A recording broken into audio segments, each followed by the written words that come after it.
I am seeing these two gentlemen. One is Israeli Jew, and the other is Palestinian, and they teach together to to. Well, it's obvious why they teach together. It's to teach for peace, right? You would think.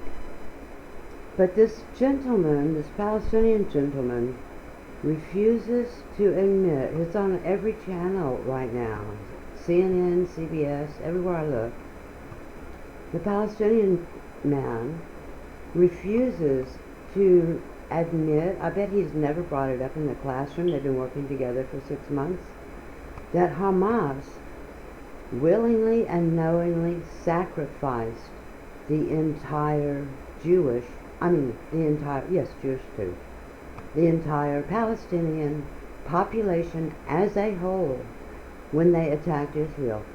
I can't imagine what the average Palestinian must have thought when they got the news that Hamas was attacking Israel, because everyone knows that Israel would retaliate, would do whatever they had to do to protect their people. And yes, there were too many deaths. There are too many deaths. But that's the reaction that Hamas had pre-planned in detail. Every reaction from here until eternity. It's all pre-planned. And I bet this gentleman has never ever in the 6 months once mentioned to his students that Hamas sacrificed his people.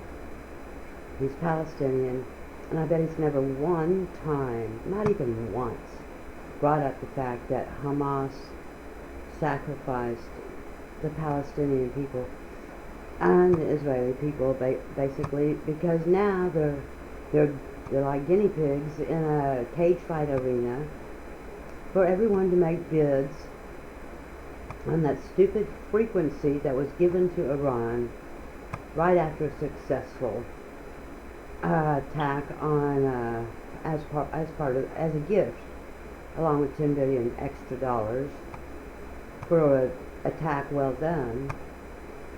But yeah, I'm getting furious because this guy obviously is going with the why Palestine has a right to fight like this, when Hamas sacrificed his people on purpose, knowing exactly, planning on exactly what is happening now. And this is all we hear. Excuse me. Even Queen Rania, who I used to love Abdullah the First. He was very, very reasonable. And Queen Rania is Palestinian, and she says the same exact things this guy says here. All the reasons for the war to continue. Right? We'll listen in a minute. And she wouldn't even, in the first 6 months, she would not allow any of the Palestinians to enter her comfort zone of Jordan. And how she talked King Abdullah II into agreeing to that, I will never understand. I know Abdullah I would not do that. So let's listen to his taking platform and spreading the word why he has a chance of why Palestinians have a right to continue this fight. That Hamas, all I can think about whenever I think about it is that first day when the average Palestinian heard that Hamas was attacking Israel. They must have all known they were going to be bombed right immediately, right? I mean, that was the plan. And those misguided weapons going to the food pantry, the Doctors Without Borders, and the place where Israel asked the Palestinian people to go for a sheltered area. Those bombs were intentionally, electronically misdirected to go to the most media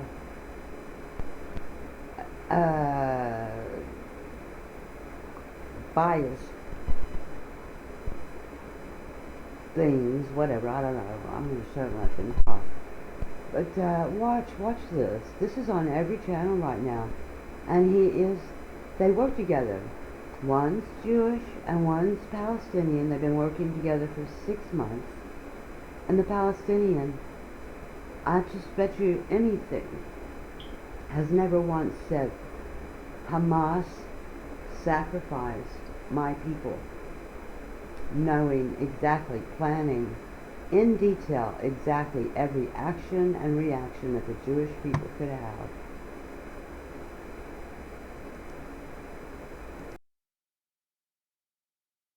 For the world to be a better place, we have to talk about stuff. If we don't talk about difficult issues, they don't go away, they get worse. We are radically transparent with each other when we even disagree, not just about narrative, but about fact. I'm Palestinian. I've lived in Palestine. Most of my family lives there in horrific conditions. I declare myself a Zionist. I believe in the dream of Israel and the importance and the necessity for a Jewish state. I don't think it's perfect. I think it's very problematic, but I would not abandon the idea of having a Jewish state. That's really central to who I am. I actually don't feel the same way. I don't think there's a good future for any Israeli or Palestinian without a good reality for every Palestinian and Israeli, and that means safety, dignity, equality, justice, freedom for everyone there.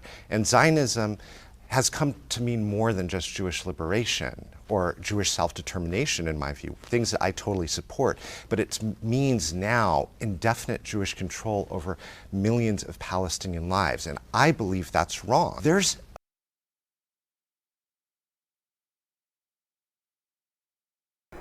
It's Iranian control now over not only all the Palestinian people, the entire population, but the Jewish population, with that stupid frequency thing that Russia and Ukraine were fighting for from the very beginning, along with the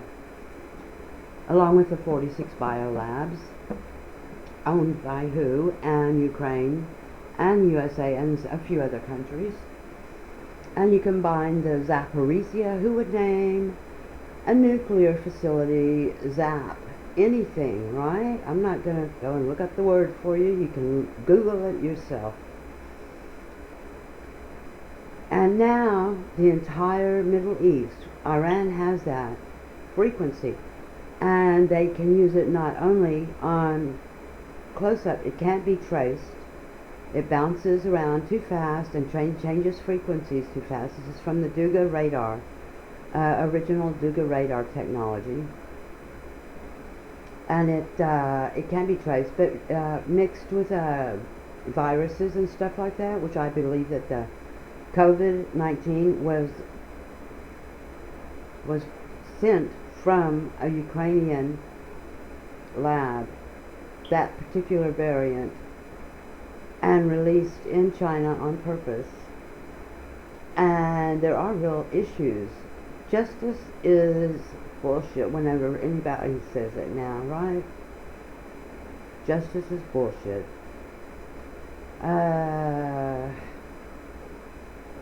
He just said something, let me go back.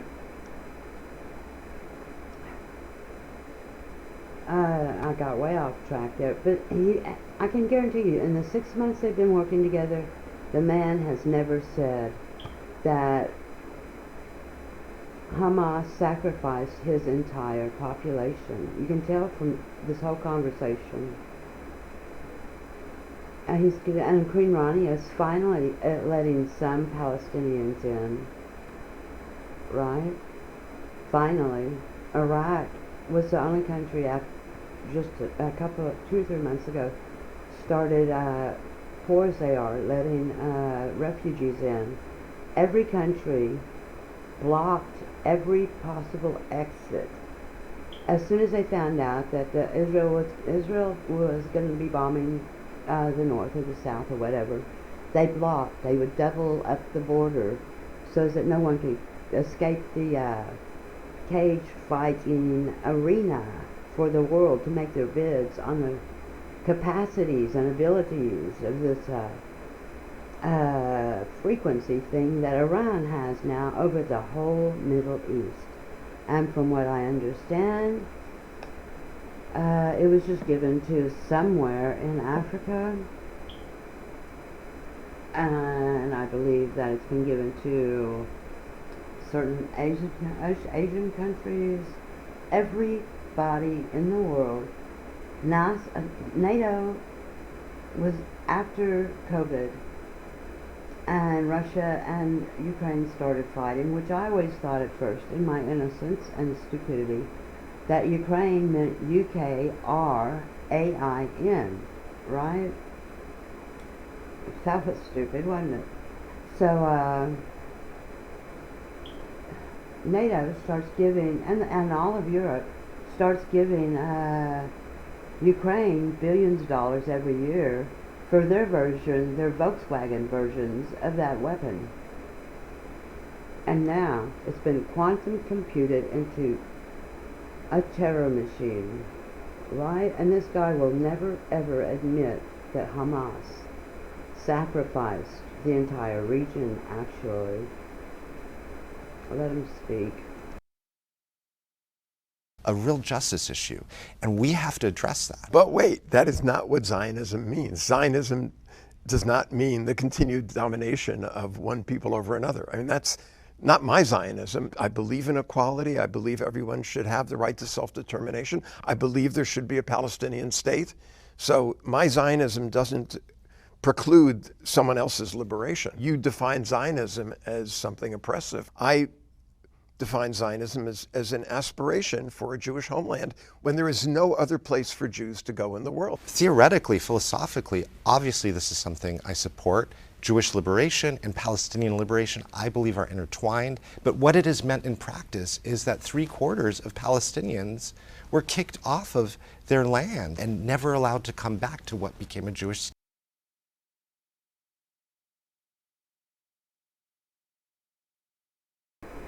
All right, now we're listening to Queen Rania, and 8 of the Middle Eastern representatives of their states, their countries, the same words that they use as to why they would not allow any of the Palestinian people to enter their countries, right?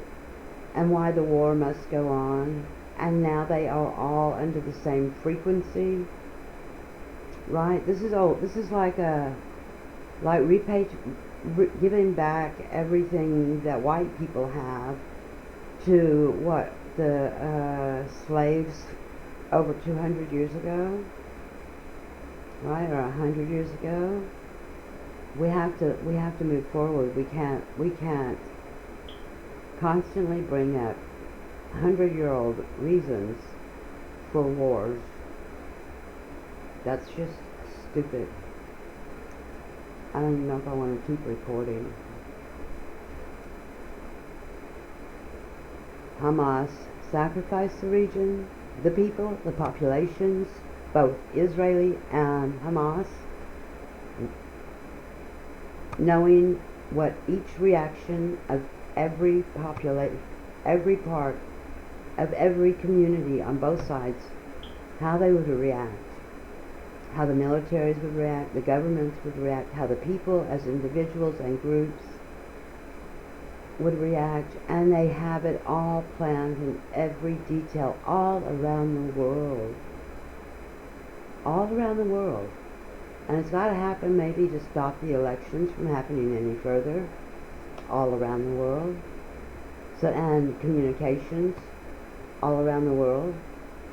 Nobody's allowed true information anymore. Alright? It's very rare. So I don't even know if I want to keep listening to this, because the entire Middle Eastern region is under that frequency now. It's the Robin Hood effect, right? That's exactly what it is. State. I can't support that. I can't say that was right. For me, that was wrong. Just as the situation today, in which I can empathize with the Jewish dream and desire to return to Israel, given the historic Jewish connection there, I can't look at a reality in which his cousins live with freedom and security, and my family, where I've lived, don't even get running water many days a week, and live in a pretty much a literal cage. Zionism has been taken over by some extremists within Israel who have shaped it and redefined it. It's not the Zionism of my prayer book. That Zionism never included oppressing other people, and if that is the result of this political Zionism that has come about, then that's a mistake. But I wouldn't abandon the term Zionism. We have this commitment that my story is not the only story.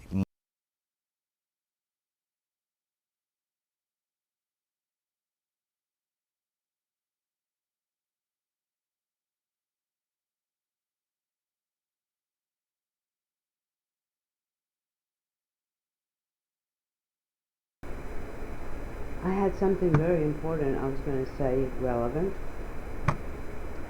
And as usual, I got the emergency free radio. Remember when Russia and America on the same day had that emergency radio transmission, or televised transmission, emergency, just testing, right? I didn't hear my phone go off or anything on the television or the computer. What happened was my mind stopped. And it just happened just now. That's the emergency broadcast thing. Somebody stopped the reality. They shouldn't be fighting, and it's planned. The lady on the news, I won't mention what news channel, 3 years ago said it was all planned. It's all in place. Everything under control. Every possible reaction or to every action that is taken is covered. Every possible. Everyone for decades has been psychologically watched by their televisions. I know that sounds insane, doesn't it? By each other, they say the NSA is dangerous. It's our media. And CBS, since the President Kennedy was assassinated, has been nothing but bullshit. And I just saw him talking on CNN to Christiane Amanpour, who was obviously always a Jew hater. And I can't. I think the most important thing is that the Palestinian people all know that they are hostages, not of Israeli, but of their own government, Hamas, and people that have this reasoning that this man is like reinforcing them with now. And it's not right. My political attachments, as deeply committed to them as I am, are not the only part of the conversation. We have learned to understand each other's perspective and to teach that as a pedagogical tool with our students so that they can write about the other and they can cover things that they do not believe in, but they could see as an insider. How do I understand someone who has a belief and a truth other than my truth? Multiple deep truths may be valid at the same time. And we need to be able to internalize that into our culture, into our institutions, and not see this as weakness, but the opposite, actual strength, true resilience. But that doesn't make everything. Okay, the constant uses the word internalize. We need to internalize this. He uses this word over and over again in all these interviews. What does that mean, internalize? The people should be feeling free enough. The Palestinian people should be able to feel free enough to throw out Hamas themselves and not listen to this reasoning why the war should continue. right?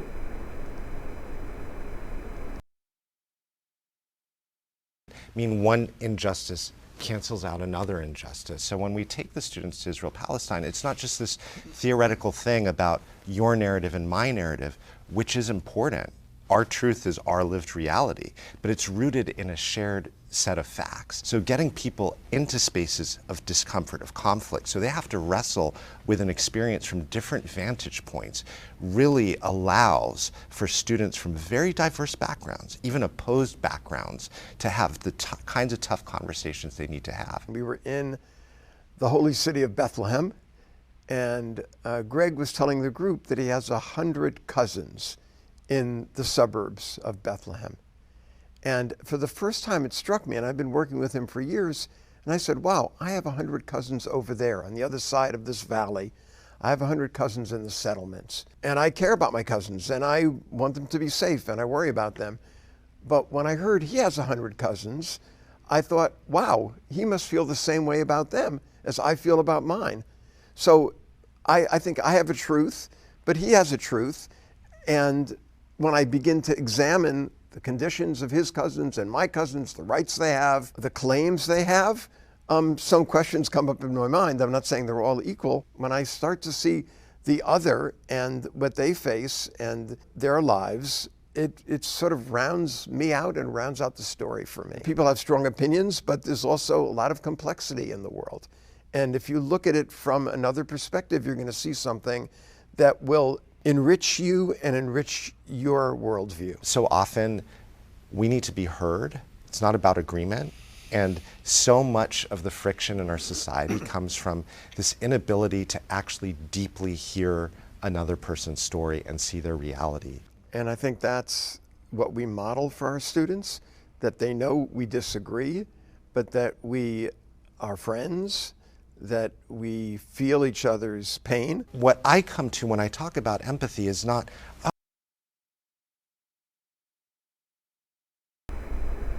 I was gonna quote a picture, but I'm not gonna do it. I'll just let him talk.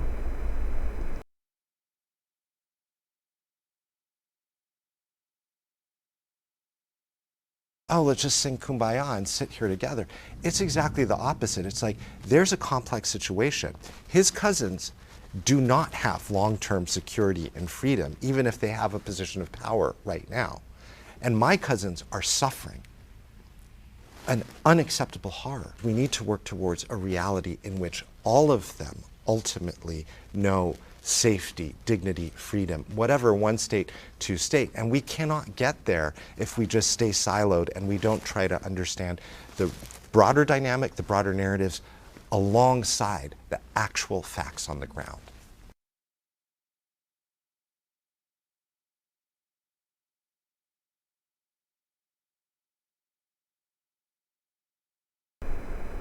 Yes, and the actual facts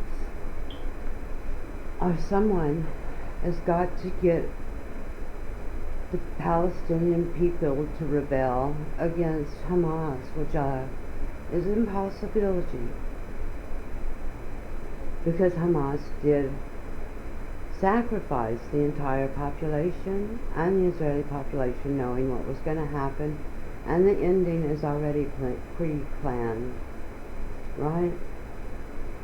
And yeah, CBS News, CNN, it's all over the place. See, created using chip. Well, that's money. A chip is money in India. It's a loan of money, a banknote, a loan of some sort. I'll pay you later, right? So anyway, enough of that.